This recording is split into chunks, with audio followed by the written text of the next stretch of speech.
काय झालं रे, काय झालं? काऊन दांगडू लावला तू? अरे गप. अरे ते मंडळी काय बसली? अलीकडे जरा बाई.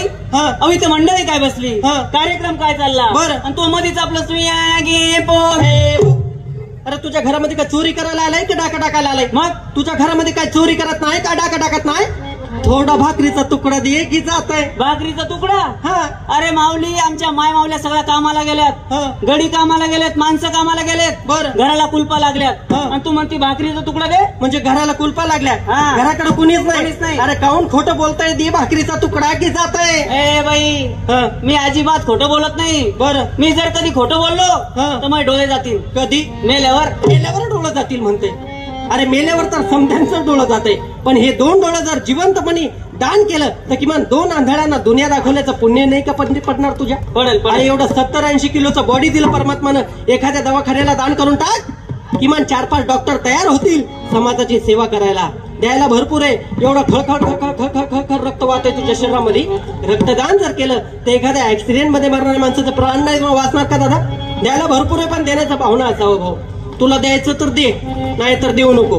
पण मी काय म्हणतोय ते किमान ऐकून तर घेशील की नाही? फुकटात आहे ना. बघितलं का मराठी माणूस म्हणतेत ना, एकच असलं तर घे ना कोणी, आणि फुकटचं असलं तर बापले कोणी. अरे फुकट तर फुकट का होईना, फुकट्या. पण तू जर माझं ऐकून घेतलं ना तर तुला बुरगुंडा होईल. येडी बिडी झाली काय तू? मला कस काय होईल बुरगुंडा? याला बुरगुंडा म्हणजे वेगळंच वाटलं. तुला काऊन नाही होणार बुरगुंडा? काऊन म्हणजे?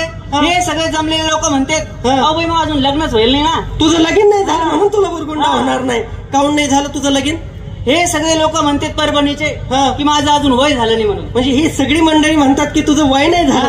काय वय आहे भाऊ तुझं? 20 वर्ष. अरे घोड्या, अजून 1 वर्ष बाकी आहे तुझ्या लग्नाला. कस काय 1 वर्ष बाकी आहे? माझ्या वर्गातल्या सगळ्या पोरांचे लग्न झाले, त्यांना 2-2 लेकरं झाले, माझं अजून लगीन नाही. काय गुन्हा केलाय मी? अरे बाबा, लगीन करण्यासाठी 21 वर्षाचं वय हे मुलाचं असावं लागतंय आणि 18 वर्षाचं वय हे मुलीचं असावं लागतंय, तरच त्यांचं लग्न जुळतंय बाबा. असं आहे का ते? बरं बाई मला सांग, समजा लग्नासाठी 21 वर्षाचा मुलगा असला, लग्नासाठी 21 वर्षाचा मुलगा मिळाला समजा, आणि 18 वर्षाची जर आपल्याला मुलगी मिळाली नाही मिळाली, मग तर मग 9-9 वर्षाच्या 2 आणल्या तर चालते? 9-9 वर्षाच्या 2 आणायला निघाले. अरे ते 1 मिळाचे वांदे झाले आणि हे 9-9 वर्षाच्या 2 आणायला निघाले.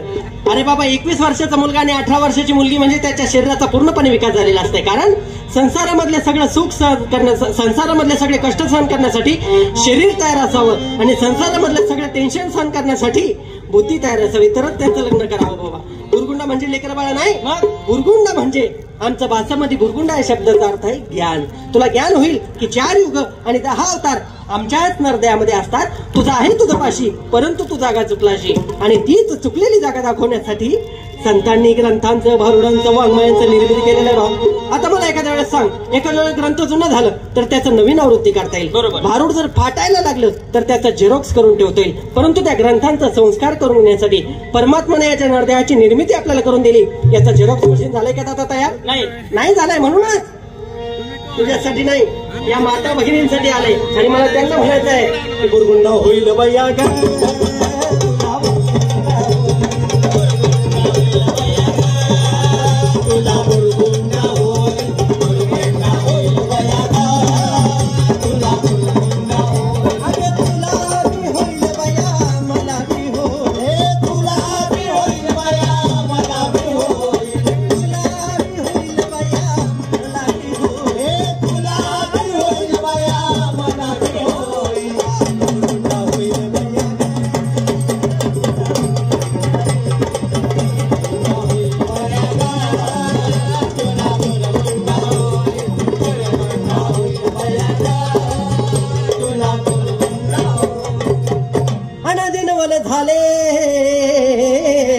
स्वानंदे कुरकुला सवे घेऊन आले तुझ्या प्रेमाचं कुंकू भाई. अरे शांत बस. काय झालं? आता कुंकू विकायला आले की? अरे मी कुंकू विकणार नाही तर तुला काय वाटलं? म्हणजे आमच्या भाऊला कुंकू लावत नाही? आताच्या आमच्या मामाला कुंकू लावत नाही. नाही मग काय लावते? जसं साडीचा रंग हा. तसा टिकलीचा रंग. अरे मग मॅचिंग म्हण हा, ना. matching. मॅचिंग म्हणते त्याला. जसा साडीचा रंग तसा टिकलीचा रंग, तसा नवरीच्या शर्टाचा रंग, तसा ब्लाऊजचा रंग, तसाच लिपस्टिकचा रंग. बरोबर. मॅचिंग म्हणतेच नाही याला. पण हे वरच्या रंगांचं मॅचिंग तर कधी बी करता येईल. संसारामध्ये खरं आनंद, खरं सुख भोगायचं असेल तर नेचर मॅचिंग असणं गरजेचं नाही काय?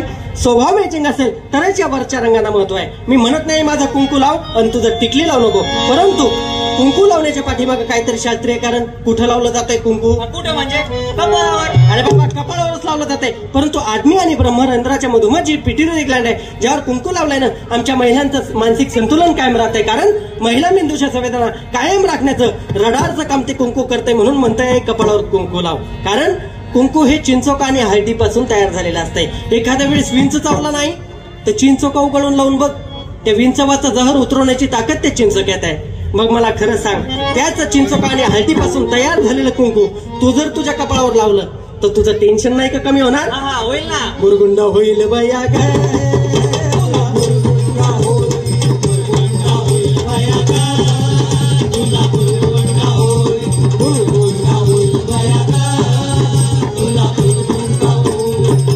चार युगाची काखे पोतडी. अरे फेक ती पोतडी तिकडं. काय झालं? म्हणून तर म्हणलं इतक्या परभणीत कशाचा वास येतोय? म्हणजे हिचा वास येतोय तू? हा. या गोधडीचा वास हो. येतोय? अरे बाबा या गोधडीचा वास नको येऊ देऊ, कारण ही गोधडी नाहीये.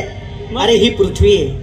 हे रंगीत रंगीत रंगीत रंगीत तुकडे दिसताय ना, हे वेगवेगळ्या प्रकारचे देश आहेत. मी जे दिसतंय मला सोंग नको समजू भाऊ, कारण तुम्ही आम्ही सर्व मानवजात म्हणजे मी आहे. आणि हे माझ्या कड्यावर जे दिसतंय हे तुमच्या प्रत्येकाच्या घरामध्ये फुलणारं उद्याचं भवितव्य आहे. मला सांग, कुणासाठी धडपड करतं? सगळी याच्यासाठीच करतं ना. आयुष्यभर मरमर याच्यासाठी करतं. याला राहायला बंगला मिळावा, फिरायला गाडी मिळावी, सगळं मिळेल, याला बँक बॅलन्स सुद्धा राहील. परंतु माणसानं स्वतःच्या स्वार्थासाठी जगताना या पृथ्वीला उजाड करून टाकलंय बाबा. या पृथ्वीवर पूर्वीच्या काळी नद्या होत्या, नाले होते, डोंगर होते, मोठमोठे झाडं होते, पक्षी होते. परंतु माणसानं स्वतःच्या स्वार्थासाठी जगताना झाडांच्या कत्ली केल्या आणि मोठमोठे डोंगर नष्ट केली. म्हणून भूकंपासारख्या घटना घडताय. आणि म्हणून झाडांच्या कत्ली केल्या, म्हणूनच आज माणसाचं आयुष्यमान कमी झालेलं आहे. पूर्वीचा माणूस किती वर्ष जगायचा? 100 वर्ष पार करायचा. पण आता 50ही ओलांडत नाही. काय काय हृदयविकाराच्या झटक्याचं प्रमाण वाढलेलं आहे, वेगवेगळ्या रोगांचं प्रमाण वाढलेलं आहे. कशामुळं? झाडांच्या कत्ली केल्यामुळं श्वास अशुद्ध झालेला आहे, ऑक्सिजन कमी पडतोय. म्हणून आपल्याला झाडं लावण्याची गरज आहे. माणसाला एक दिवस जगण्यासाठी काय महत्वाचं आहे? ऑक्सिजन. ऑक्सिजन महत्वाचं आहे. किती? 15 किलो ऑक्सिजन. तो 15 किलो ऑक्सिजन काय टाटा बिर्लाच्या कारखान्यात तयार होतो का बाबांनो? नाही. अरे तो 15 किलो ऑक्सिजन 7 झाडे मिळून तयार करतात. मग मला खरं सांगा, एका दिवसाला एका माणसाला 15 किलो ऑक्सिजन 7 झाडे पुरवतात. तर आजपर्यंत आपण या निसर्गाचा एवढा मोठा ऑक्सिजन घेतला, कधी एक तरी झाड लावलं?